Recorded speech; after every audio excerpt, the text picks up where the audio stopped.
What up again? This is war number 5, and we are up against GT40.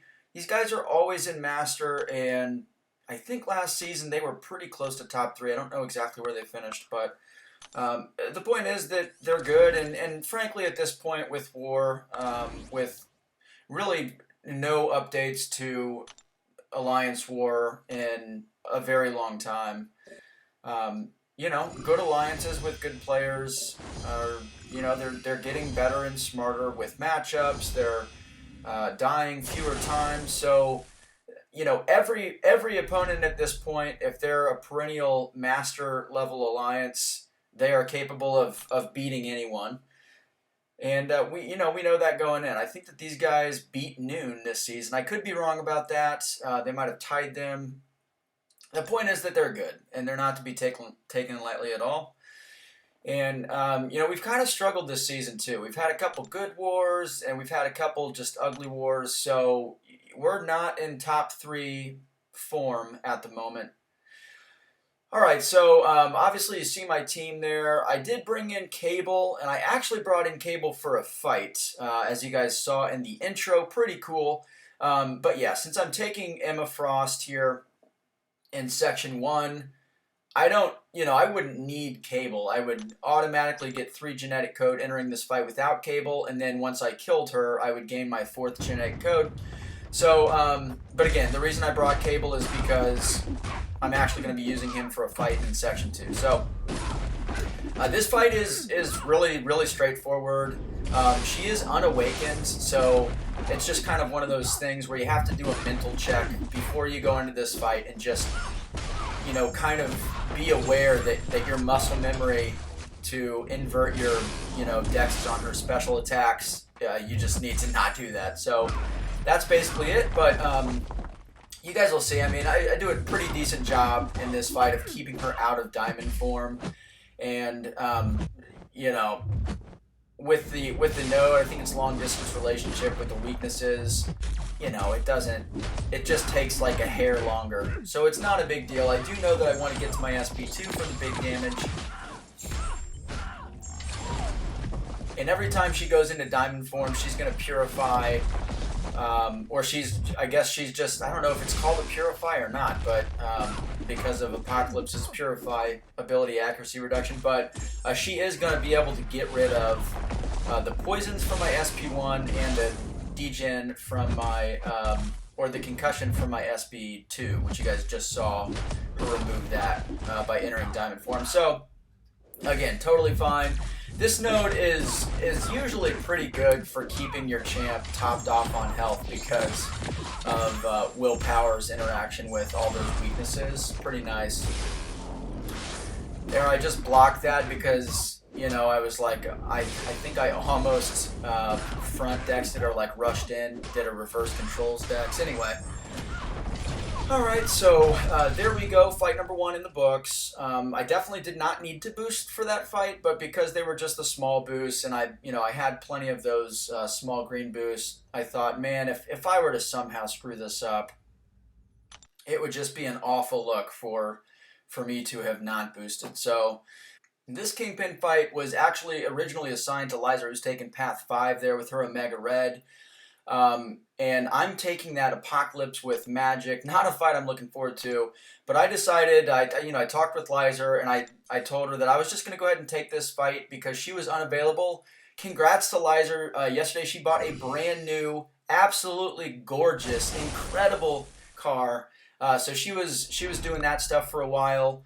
And I just wanted to get that Apocalypse fight down because I was nervous about it, and when I get nervous about something, I just want to get it over with as quickly as possible. So I was like, look, I've got a great matchup here as well. Definitely going to be a slower fight than if she took this fight with Omega Red, but the danger here is, next to nil. So I was like, let me just go ahead and take this fight so that I can get to Apocalypse, and you can take your time getting your car and stuff like that. Made me want to buy a new car myself. It's just, you know how that stuff goes. You see something gorgeous and shiny, and you're like, you know what? Maybe I need something like that. But anyway, congrats to Liza on that. And this fight, It's so straightforward here. You know, the only real thing is just trying to bait out his SP1s because he does get that long unstoppable buff with his SP2, which can just get E-cornered. Not really a huge deal. There's no like kinetic transfer on this node or anything like that.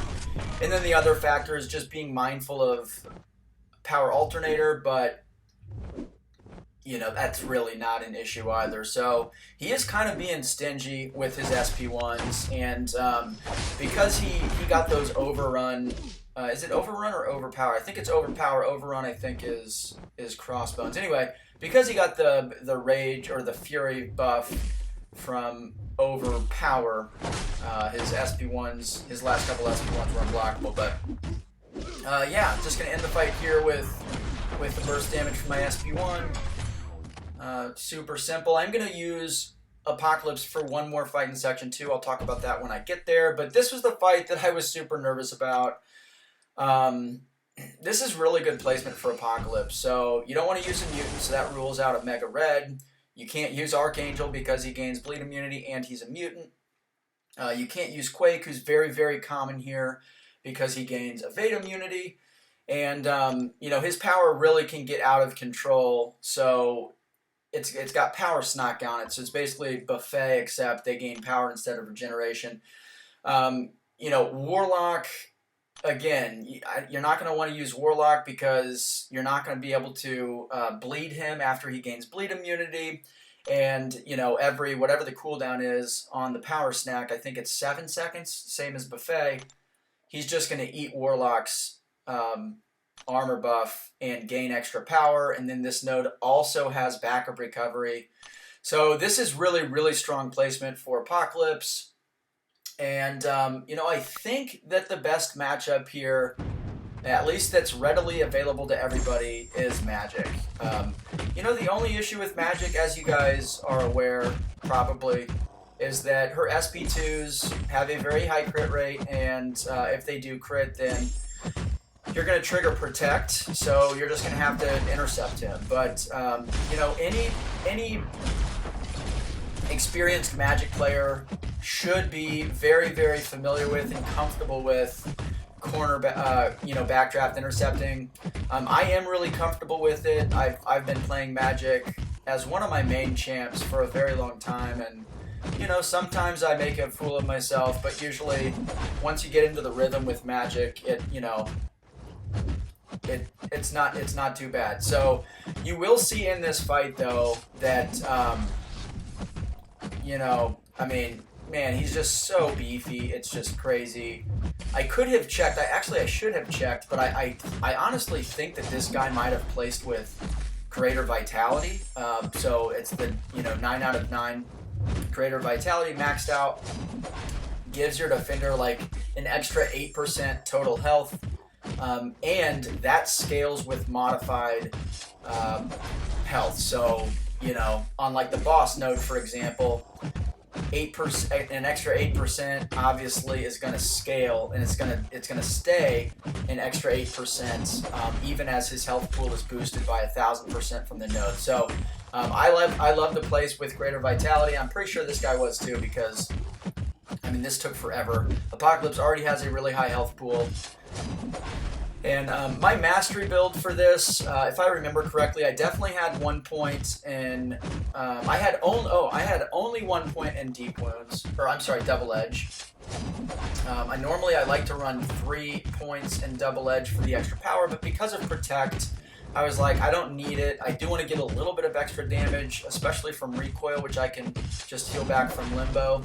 But it has helped in this fight, I think, because if I was running 3 out of 3 double edge, I'm sure that I would definitely be triggering protect on my SP2s more often than I did in this fight.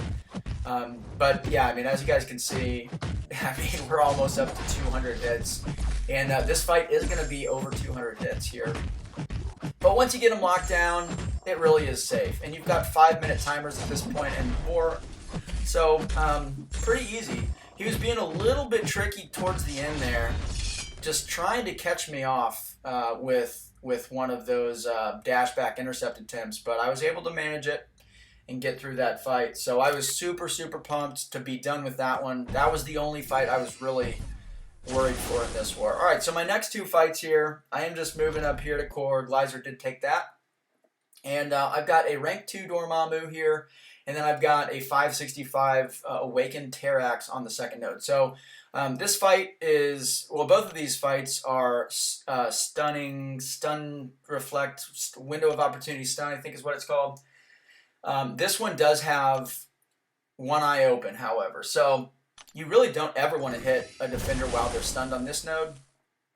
So I'm using Apocalypse here. I didn't want to use Cable. If I'm going to go ahead and explain why I didn't use Cable, just to preempt the comments like, hey, well, you could have used Cable for this. Because every time you hit a bar of power, you're going to gain buffs. You can gain a regeneration buff when he's awakened, and also the power gain buff. And then when those expire, you just take a bunch of degen. So there, I just totally had a brain fart.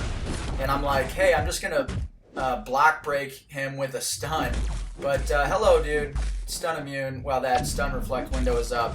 So I did a 4-piece into his block, ending with a medium, and he punished, obviously. But that's okay. Here I triggered Dex. It's kind of on accident. Again, I was just kind of not thinking very well. So I'm going to take some degen damage, but this is just a rank 2 Dormammu, so I imagine the SIG is pretty low. Don't have to worry about it too much. And that is the reason that I use the combat regen boost. There I kind of get cornered. I wasn't sure if I could outspace the heavy, so I just threw my SP2 to kind of give myself some more space. And then I'm just going to stop my combo a little bit short here, bait another heavy, and then I'm going to go full in and end with my SP1, and then the fight is over there. And that's the last fight that I needed Apocalypse for. This next fight, the Terrax, I'm going to be using my rank 2 Cable for. I'm going to make him a Horseman, which I certainly did not need to do. If you guys are familiar with Vega's channel, Vega583, he was in for Loki. Great dude. I love that guy. And I think yesterday or the day before, I'm sorry, I am uploading this video. This is on Sunday. I'm uploading this video on Thursday or Wednesday, I think. But yeah, this is Sunday. So anyway, Vega recently posted a video of a rank 3 unawakened Cable soloing I believe it was a rank 3 Terrax boss in Tier 1 Alliance War. Very, very cool. Kind of opened my eyes a little bit. But you can see here, as long as you have the spacing, just to punish his heavy, and you can also do that on his SP1, then you can just punish with your own heavy, stack up those degens. You guys see all the regeneration that I'm getting just from Cable being a beast. As long as you've got Apocalypse, naturally. But yeah, I mean, the spacing is really, really not tough with Cable. It took me a single duel. I didn't even finish the duel. I never finished duels. But yeah, man, I mean, that is just crazy damage. I think I was ticking for like 1600 at one point with all those degens. I mean, and that's just at rank 2. So I mean, it's crazy. I did recently rank 2 my unawakened Professor X 6-star because I was kind of being indecisive about which mutant I wanted to rank 3 next. It's going to be Cable, and the thing that kind of burns me about that is that I could right now have a rank 3 Cable if I wasn't so hasty in R2ing that Professor X. So disappointed in myself. I've got a mutant a mutant T5CC catalyst, and I just don't have the T2A or the T5B because I took up Professor X. So disappointed in myself for that. I'm very impatient. When I get resources, I love ranking up champs. It's so much fun to me. All right, so here we've got a Magik fight, Symbiote Supreme. I do not have any more Power Start 1 boosts, but as you guys can see with his power, it is not an issue. I think his power gain rate is definitely fairly significantly slower than Sorcerer Supreme's. Sorcerer Supreme on this node with Magik without a Power Start 1 can get a little bit tricky. You're gonna have to bait, I think, one special before you can get to your SP2. So, but yeah, I mean, this fight is in control here. My first few SP2s, because he had the armor buff, or the armor passive from his genetic blessings. They weren't doing much damage, but at this point, it don't matter. He's locked down. Fight is over. Just got to make sure that I don't screw it up. And I think I'd have to make, like, many mistakes to mess it up at this point. So, I am not going to end up messing it up. This is going to end up being a clean war for me. I'm so disappointed in that Void Death still. It still burns me because, man, I could be on a pretty decent streak here.